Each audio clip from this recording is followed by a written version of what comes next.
You've probably heard that phrase, a room of one's own, right? It's one of those ideas that has really stuck around for generations. But what does it actually mean? Well, today we're going to dive right into the brilliant Virginia Woolf essay that started it all. We're going to unpack her argument for why, if a woman wants to create, she needs two very specific things. So let's get into it. So right at the start, our narrator says something really interesting. She tells us, hey, call me by any name you want. And this is a super important move. See, she's not just speaking for herself as Virginia Woolf. She's kind of creating this collective voice, And every woman who's exploring this whole question on behalf of all women. She's not just one person here. She's a symbol for something much bigger. And here it is. This is the core argument, the big answer to the whole question of women in fiction. Sounds pretty simple, doesn't it? Just get some money and a room you can lock. But, as we're about to see, getting a hold of these two seemingly basic things, well, it's tangled up in centuries of history, law, and culture. This is the puzzle we're going to piece together. Okay, so to prove her point, our narrator takes us on a little trip to a place she calls Oxbridge. Now, this isn't a real university. It's basically a mashup of the historic and very male-dominated schools of Oxford and Cambridge. And get this, everything that happens to her over the course of just a single day there is going to build the foundation for her entire argument. So, picture this. The scene opens. It's all very peaceful. She's just chilling by a river, letting her mind wander, doing that thing creative people do. She's fishing for an idea. And then, bam! She gets a bite.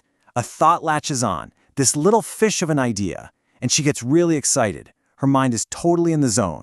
So in her excitement, she's so caught up in this idea that she doesn't even realize she's wandered onto a beautiful, pristine lawn.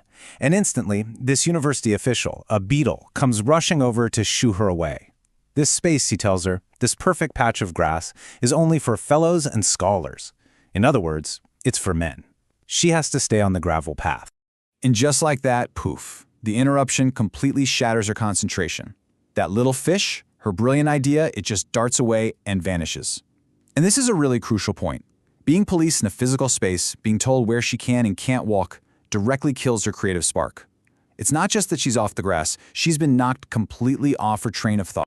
Okay, so she's not going to let that stop her. She tries another route to get some inspiration. The library. We're talking about the very heart of the university, right? This massive treasure trove of knowledge and history. And she's got a mission. She wants to see a famous manuscript by the poet Milton. But what do you think happens? She's stopped. Again, a librarian comes over and very politely, but very firmly, blocks her path.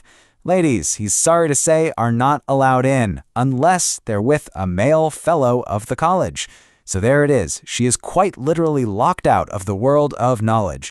And this time, the feeling isn't just frustration. It's pure anger. And can you blame her?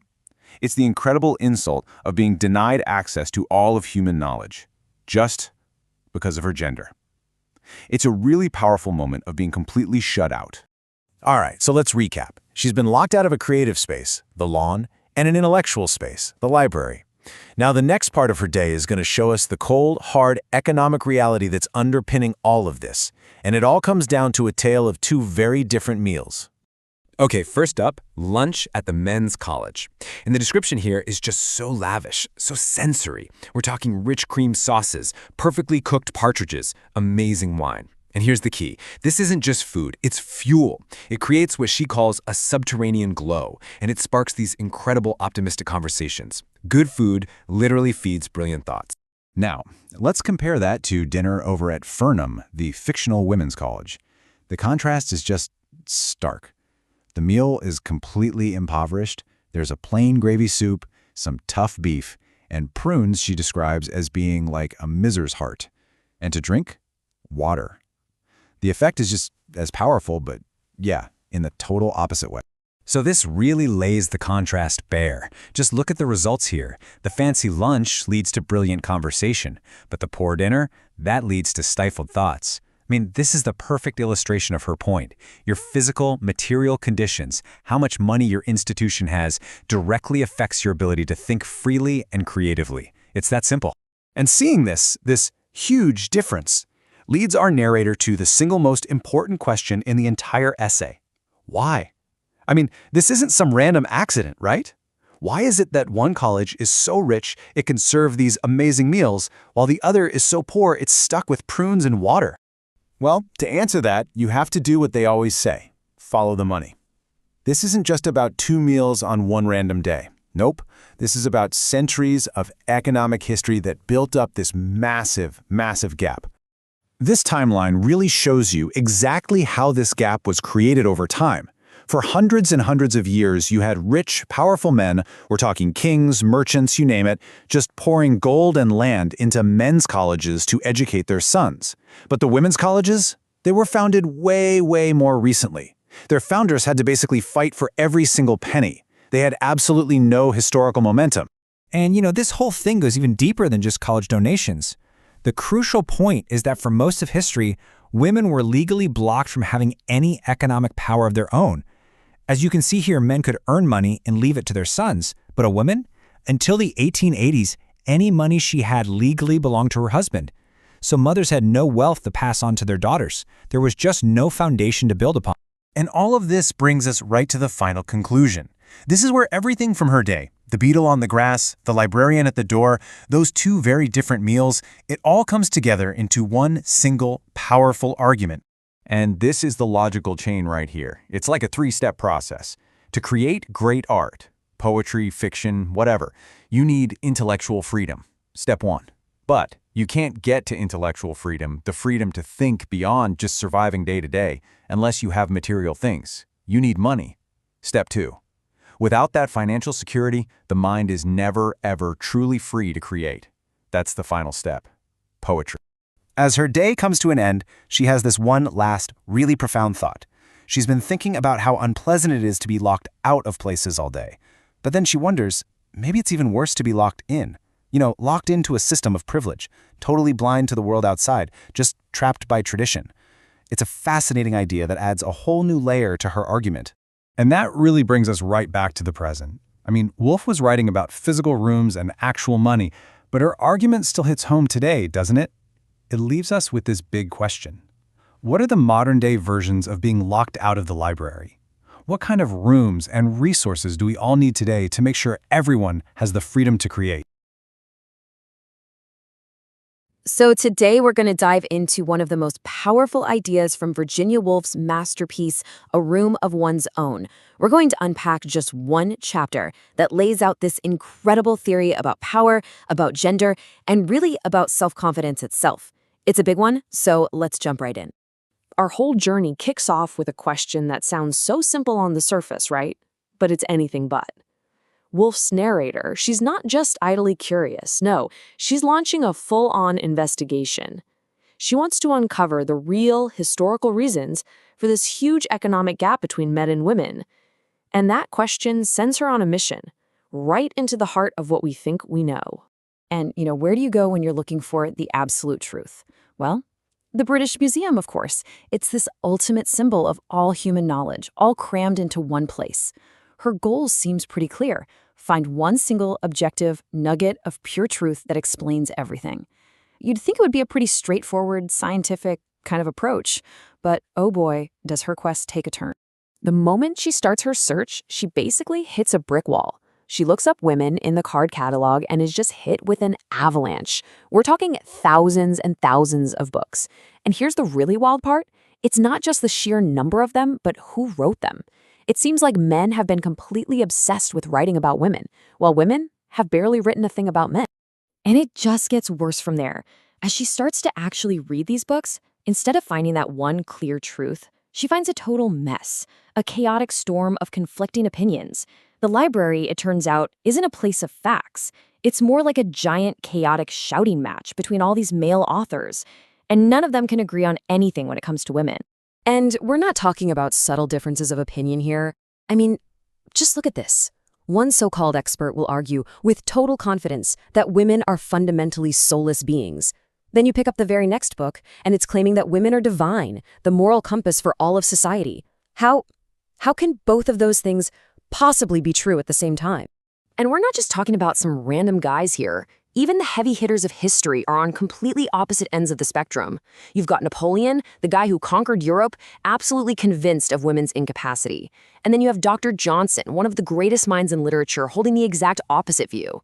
So that whole hunt for a single nugget of truth, yeah, it's just turning up mud. So you can imagine she's getting super frustrated. And this is where it gets really interesting. She stops focusing on what the books say and starts thinking about why they were written in the first place. And as she's reading this one particularly aggressive book, she's just kind of unconsciously doodling in the margins. And right there, in that doodle, she finds a massive clue. And then she reads this line. This is what completely snaps her out of it. It's from this made-up Professor Von X, who's really just a stand-in for all the academic men she's been reading. The tone here isn't scholarly. Not at all. It's just so absolute, so aggressive. You can almost feel this emotion dripping off the page. And boom, that's the light bulb moment. The professor isn't laying out some reasoned argument based on evidence. No. He's practically stabbing his pen into the paper, and he's fueled by this powerful hidden rage. This book isn't a piece of research. It's an expression of intense personal anger. And just like that, everything changes. The whole investigation pivots. The original question, why are women poor? It gets tossed aside for a new one, a much deeper one. If men really do have all the power, if they are the superior sex like they claim, then why are they so furious? Why is it so important for them to scream about women's inferiority? Well, the answer she comes up with is just, wow. It's this incredible flash of insight, a metaphor that has become one of the most famous in feminist thought. She realizes the anger isn't really about women at all. It's about men needing a very, very specific kind of mirror. And here it is, the looking glass theory. The idea is that for centuries, society has basically told women that their main job is to be a mirror. Their purpose isn't to be themselves, but to have this magic and delicious power of reflecting a man's image back at him, but distorted. To make him look twice as big, twice as important, twice as capable as he actually is. You see, this mirror is absolutely crucial for the man in charge. It pumps up his ego. It gives him the superhuman confidence he needs to go out and rule nations and conquer empires. That feeling of being superior, it's not something he's born with. Nope, it's totally manufactured by this reflection that's constantly screaming, you are bigger, you are better. And that's where the anger comes from. Because what happens when a woman offers criticism, or demands to be treated as an equal, or just tells the truth that he's not a giant, he's just a man? Well, the mirror cracks, the reflection shrinks, and his entire worldview, his confidence, his very ability to function, it all starts to collapse. Her telling the truth isn't just an opinion, it's an existential threat. Okay, so here's where it gets really brilliant. Woolf doesn't just leave this as some abstract theory in a library. She connects it directly to our narrator's own real life. The narrator leaves the museum, gets away from all those angry books, and starts to think about a single event that completely changed her own reality. So what happened? An inheritance. Her Aunt Mary Benton passed away and left her £500 a year for life. And this happened right around the same time women in Britain got the vote, which sets up this really fascinating comparison between political power and money. And let me tell you, the change was night and day. Before the money, she was basically trapped. She had to take whatever odd job she could get, put up with being looked down on, and flatter men just to survive. She had to be that mirror. But after? Whoa. Everything changes. The fear, the bitterness, all of that just evaporates. And what's left is this incredible feeling of freedom. And this is the absolute key. With her own money, she doesn't need a man's approval anymore. She doesn't need his financial support. He literally has nothing that she needs from him. And because of that, she no longer has to reflect his big inflated image back at him. The whole power dynamic just gets flipped on its head. So she comes to this really stunning conclusion. Getting the right to vote, yeah, that was important. But the money was transformative on a whole other level. That financial independence gave her something politics couldn't. It freed her from the psychological need to be a looking glass. It didn't just free her bank account, it freed her soul. So our narrator heads home, and her whole quest has been turned inside out. She went looking for the truth about women in a library, but she didn't find it there. How could she? The library was just filled with the distorted, angry reflections of insecure men. She realizes she's got to find a totally new path forward. That money, it wasn't just about food and a roof over her head. It bought her something way more valuable: intellectual sovereignty. For the very first time in her life, she can look at the world, at men, at women, at art, at society, and see them as they actually are, not as she's been forced to see them just to get by. She's finally stopped being a mirror. And that leaves us with a really big question, one that feels just as urgent today as it did 100 years ago. The narrator, she found her freedom through a stroke of luck, an inheritance, which really makes you wonder, in our own lives, in our society today, what does it truly take to smash that looking glass, to finally see the world, and to see ourselves as we really are? You know, we all know William Shakespeare, but what if he had a sister? And not just any sister, but one who is every bit as brilliant and imaginative as he was. Well, the writer Virginia Woolf asked that exact question, and her thought experiment reveals something absolutely profound about where genius actually comes from. So let's get into it. This is the big question Virginia Woolf was tackling in her famous essay, A Room of One's Own. It sounds pretty simple, right? But the answer she found, wow, it just unpacks centuries of silence. And here's the thing. She argued it wasn't about a lack of talent. It was all about a lack of opportunity. In this quote, this is the image she uses to just hammer home the point. A worm winged like an eagle. Just think about that for a second. The spirit of life and beauty stuck in a kitchen, chopping up suet. It's such a powerful, almost brutal way to show this massive contradiction. This soul that wants to fly, but it's completely trapped. That paradox is really what we're digging into today. All right, so to get to the bottom of this, Woolf starts by hitting the history books. And what she finds is, well, it's pretty wild. There's this huge disconnect, this massive gap between the women you see in fiction, in plays and poems, and the women you read about in actual historical records. And you can really see that contrast right here. I mean, look at this. In the world of fiction, you've got these absolute powerhouses, right? Characters like Cleopatra or Lady Macbeth. They're complex, they're vital, they're basically burning like beacons in these stories. But then, you flip over to the history books, to actual Elizabethan reality, and it is just grim. We're talking about women being treated as property, married off as children without a say, and believe it or not, legal wife-beating. They were almost totally invisible. So how do you explain this crazy difference? Well, Woolf does something brilliant. Instead of just telling us, she decides to show us. She creates a story, a thought experiment, with a character designed to walk us through why a female Shakespeare was basically impossible.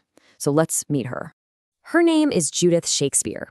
And in this story, she's got it all. She's just as creative, just as adventurous, just as brilliant as her famous brother Will. But as you're about to see, their lives go in two very, very different directions. And it all starts with education. It's pretty straightforward for William. He gets packed off to grammar school, he learns Latin, he reads all the classics. He's basically handed the toolkit for his future career. But Judith? Nope, she gets none of that. She's so desperate to learn, she's literally hiding her parents' books in the attic, sneaking reads whenever she can. For her, being smart isn't a gift, it's a problem that needs to be managed. And this split just keeps on going when you look at their life experiences. William gets to go out and live. You know, he gets into scrapes, poaches some rabbits, has all these adventures that will later fuel his plays. And Judith? Her world is four walls, mending stockings, watching the stew. Her genius is basically being starved of everything it needs to grow. Then we get to this critical turning point where they both try to forge their own paths. William gets into a bit of trouble at home. So what does he do? He bolts for London to make his fortune, and that's the start of everything for him. Judith, meanwhile, tries to take control of her life by saying no to a marriage she doesn't want. And the reaction? Her father beats her and then lays on this heavy guilt trip, begging her not to shame the family. Just totally different worlds. But Judith, she's got that same fire in her as her brother. So she does the same thing. She runs away to London, hoping she can make it in the theater. But this is where the paths really brutally diverge.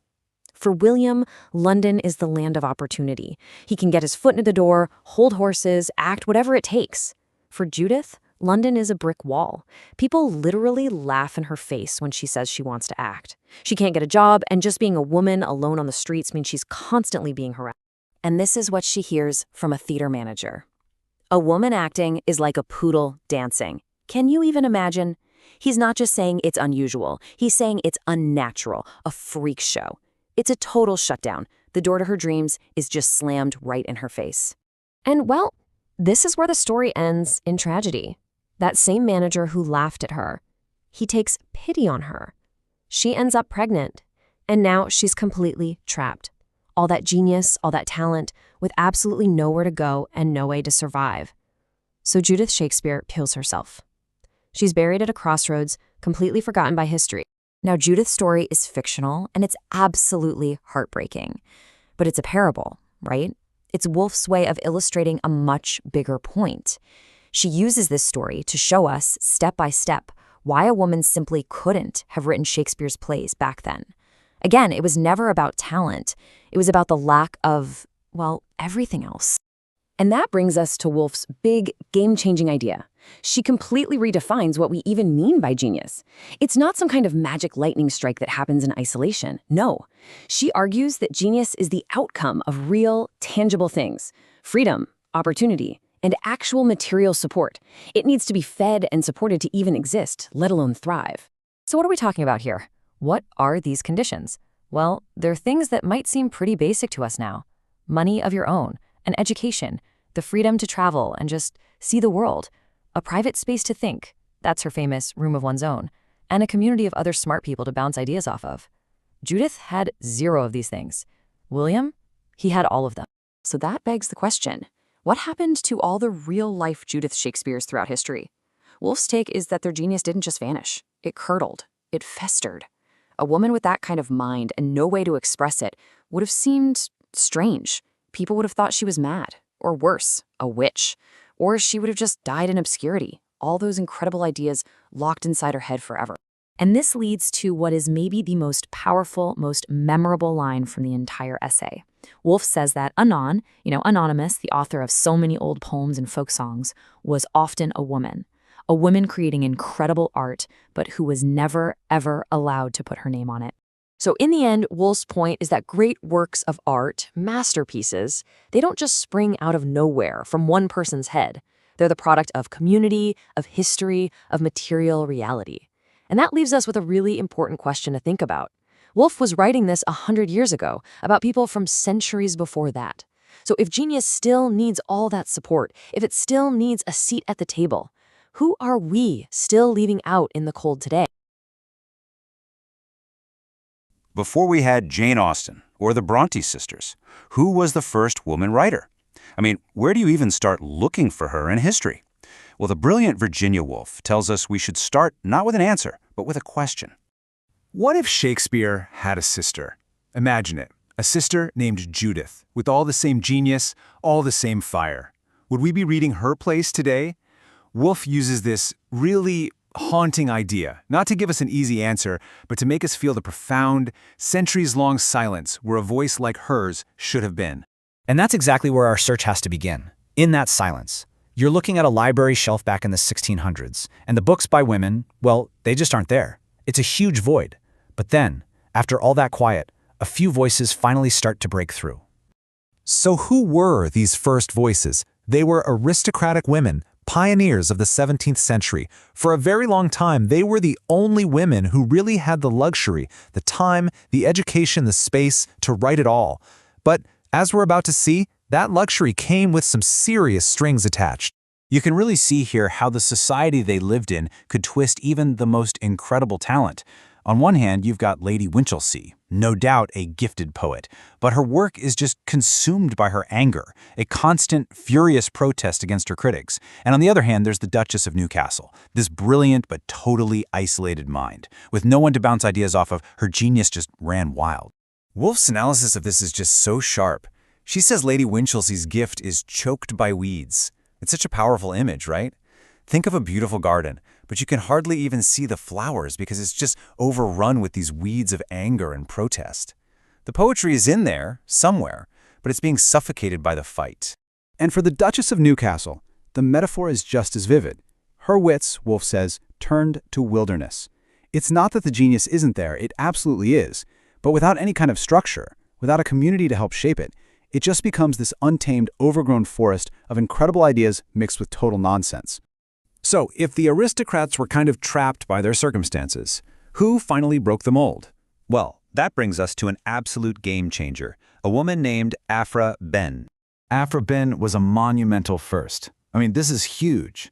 She was the first woman to actually earn her living by writing.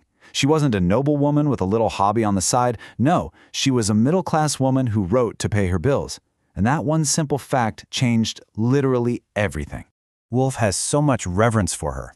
She writes that all women ought to let flowers fall upon the tomb of Aphra Behn, for it was she who earned them the right to speak their minds. You see, Behn didn't just write stories, she proved that writing could be a real profession for women. She kicked the door open for everyone who came after. Okay, so with that door now open, let's jump forward to the 19th century. Suddenly, women are writing in huge numbers. But what's really interesting is what they're writing. It's not poetry, it's novels. So you have to ask yourself, what was going on? Why novels?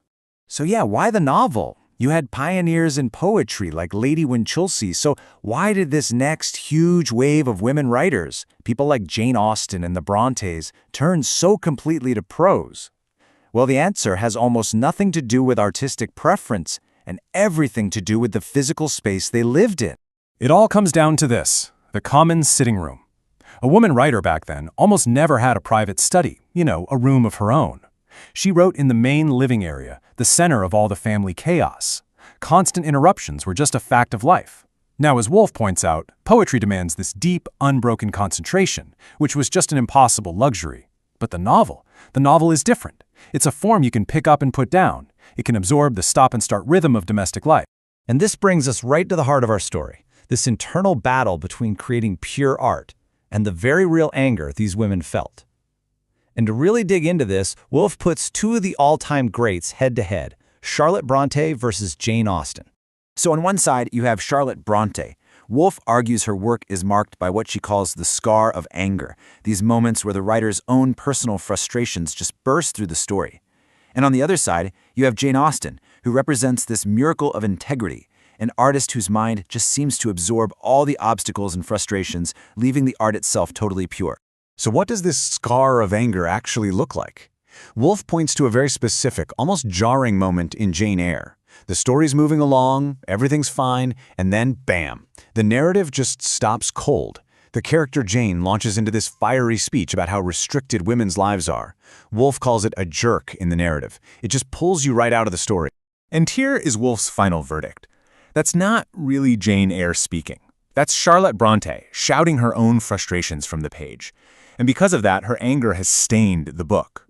For Woolf, the second an author's personal anger becomes more important than the character's reality, the integrity of the whole novel is broken. And then there's Austen.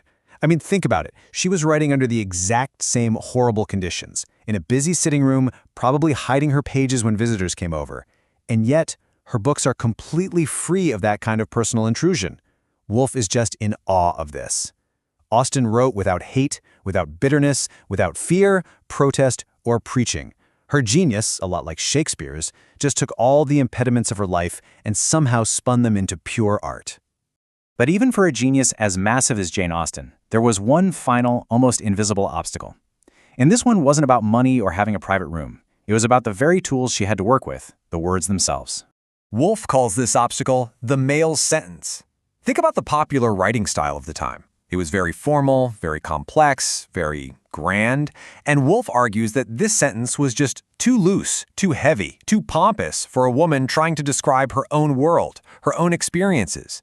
It's like trying to sew a fine piece of lace with a thick rope. The tool just wasn't right for the job. So these women had to do so much more than just tell a story. They had to actually invent their own tools. They had to forge a whole new kind of sentence that would fit a whole new kind of voice. And that leaves us with this final, fascinating question. If those old sentences didn't fit, what would a new one, a female sentence, even sound like? And what might it sound like today? So today, we're going to dive into what was basically a quiet revolution in literature.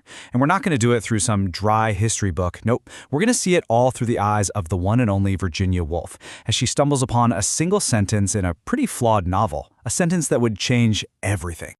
All right, so here's our game plan. We'll start with a really awkward first impression, but trust me, it builds fast to one truly revolutionary sentence. That sentence is going to unlock whole new worlds for us to explore. From there, we'll look at a massive shift in perspective, and we'll wrap it all up with a look 100 years into the future. Okay, so picture this. Our narrator, who is basically Virginia Woolf, picks up a brand new novel by an author named Mary Carmichael. She's really hoping for something great, something that pushes women's writing forward. But, her first impression, it's not good. Yeah, the writing just doesn't flow. It's all jerky and broken up. You can almost feel the author, Mary, trying so hard to break from tradition, but she hasn't quite figured out her own voice yet. So the whole thing just feels clumsy and honestly kind of hard to read.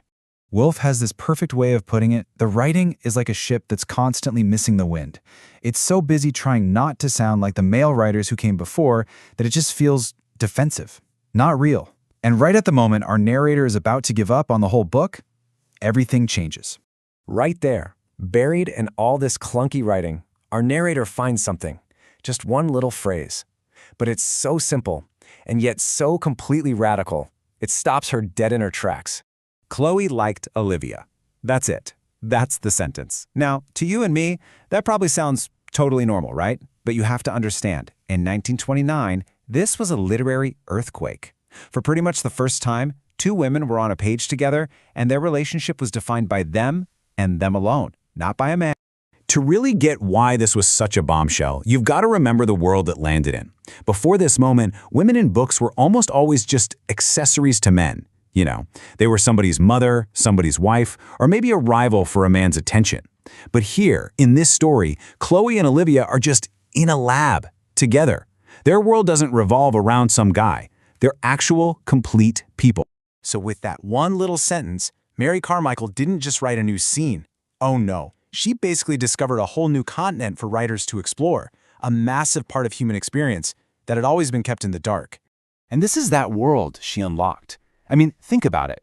For centuries, the day-to-day reality of women's lives, their friendships, their work, their private conversations, all of it was seen as too small, too unimportant for literature. It was this huge, silent world that nobody ever bothered to write down. This is Woolf's call to arms. It's her challenge to all women writers. She sees that Carmichael, just by putting Chloe and Olivia in that lab, has lit a single, tiny match in this enormous dark room. And now, the job for every writer who comes after is to light the whole place up. But that's not the only thing that's changed. So the second big breakthrough here is this total power reversal. For the first time, women aren't just the ones being written about, they are the observers. And they can now describe men in a way men could never, ever see themselves. Seriously, think about it for a second. There's a part of you that is completely invisible to you, but it's crystal clear to everybody else. Well, Woolf has a brilliant metaphor for this. She calls it the spot the size of a shilling on the back of a man's head. For hundreds of years, male authors wrote about the world without ever being able to see that spot on themselves. But now women writers could see it perfectly. And this is where the tables really turn. It's a total game changer. Mary Carmichael describes a man not as some larger-than-life hero or villain, but just as a guy. For centuries, women in literature were basically treated like a looking glass, a mirror used to make men look bigger and more important. Now, that mirror is gone, and men are being seen for who they are, maybe for the very first time. So, after all these mind-blowing discoveries, what's the final verdict? What did Woolf ultimately think of Mary Carmichael and her flawed, but totally revolutionary, little book? Look, Woolf is pretty blunt about it. Mary Carmichael was no Jane Austen. Her writing was clunky, her rhythm was off. But, Woolf argues, she was something way more important. She was a forerunner. She did something even a genius like Austen couldn't. She wrote as a woman, for herself, without fear or anger. And that was brand new. And then, Woolf does something amazing. She makes this wild prediction. She says, okay, give this writer 100 years. Give her some money, a room of her own. Let her build on what Carmichael started. In a century, she says, Mary Carmichael's descendant. She won't just be a forerunner. She'll be a true literary genius. So here's the thing. Woolf wrote this in 1929. The 100 years she was talking about, well, that clock has run out. We're living in that future now. So I have to leave you with this question. Look around at the books being written today. Has her descendant finally arrived? And if she has, who is she? All right, let's dive into the final chapter of Virginia Woolf's A Room of One's Own. This is where she pulls all her arguments together into one powerful, really groundbreaking theory of creative genius. Today, we're going to break down exactly what she meant. Now, you'd think she'd start with some big, complex philosophical idea, right? But nope. Woolf builds this entire theory from a single, quiet observation, something any of us could have seen. So picture this. She's looking out her window onto a London street. It's just a normal day. People are rushing around, going to work. But she's struck by this feeling of division, you know? Everyone is sort of separate in their own little world. And then, right in the middle of all that chaos, she sees it. A simple moment. A young man and a young woman meet up on a corner, and together they get into a taxi. That's it. Okay, hold on. A taxi? How on earth does a couple sharing a cab unlock some profound secret about the mind of a genius like William Shakespeare? Well, let's get into it. For Woolf, seeing that couple get into the taxi together wasn't just a passing glance. It was this huge, almost physical feeling of relief. She has this aha moment. She realizes that all the research she's been doing for this essay, all this focus on the historical conflict between men and women, it had basically split her own mind in two. Her mind had become this battlefield, a tug of war. And suddenly, seeing this simple act of cooperation, it just clicks. Everything feels right. It suggests to her that maybe the natural state of things isn't conflict, but unity. And that becomes the tiny seed for her entire theory. So how do we get from a moment of unity on a London street to a whole new theory of creativity? Well, for that, Woolf actually borrows an idea from the poet Samuel Taylor Coleridge. Woolf proposes this incredible idea that the greatest minds, the ones that create art that lasts forever, aren't purely masculine or purely feminine. They're a perfect fusion of both. They are androgynous. So she breaks the mind down into these two principles. You have the male side, which she describes as rational, critical, structured, kind of crystalline. And then you have the female side, which is more imaginative, fluid, and creative. But here's the absolute kicker. Neither one of these can create great art on its own. A mind that's only rational is sterile. It can't actually create anything new. And a mind that's only imaginative is just chaotic. It has no form. True genius, for Woolf, only happens when these two sides come together in a kind of marriage inside the brain. And she's like, don't just take my word for it. Look at the greats. She points to writers like Shakespeare and Keats. Their work, she says, doesn't argue for one side or the other. It's just incandescent. It's totally free from that kind of bias. But then Woolf looked around at her own time, the 1920s, and she saw a major problem. She believed this essential fusion of the mind just wasn't happening anymore. So what was going wrong? Why did she think that the truly timeless, resonant literature just wasn't being written by the people around her? Her diagnosis was something she called sex consciousness. Basically, the political battles of the day, especially the fight for women's right to vote and the backlash against it, had made everyone hyper-aware, almost obsessed with their own gender. And this conflict, she argued, was poisoning the well. It was directly damaging the writing. Men were writing with this aggressive, self-conscious masculinity, and women were writing defensively, from a place of anger. Neither side could achieve that perfect, calm, creative fusion in the mind. So what's the solution? Now, you might be thinking this is all a bit abstract, but this is where Woolf brings her argument crashing right back down to earth with a stunningly practical answer. She completely pushes back on that romantic idea of the starving artist creating masterpieces in a cold attic somewhere. For Woolf, it's simple. Creativity needs a real, physical foundation to even have a chance. First thing, she says, a woman needs financial independence. £500 a year. Now, that was basically enough money back then to have a stable income, to not have to depend on anyone else for your survival. And second, of course, she needs space, both physical and mental space. A room with a lock on the door, a place where she can be free from interruption, to actually think, to dream, and to create. And this brings us to the incredible conclusion of her entire book. All this hard work, this fight for money and for space, it's not just about personal comfort. No, it's for something so much bigger. So what's the ultimate goal here? Why must women fight so hard for the money and the room? What is the grand purpose of it all?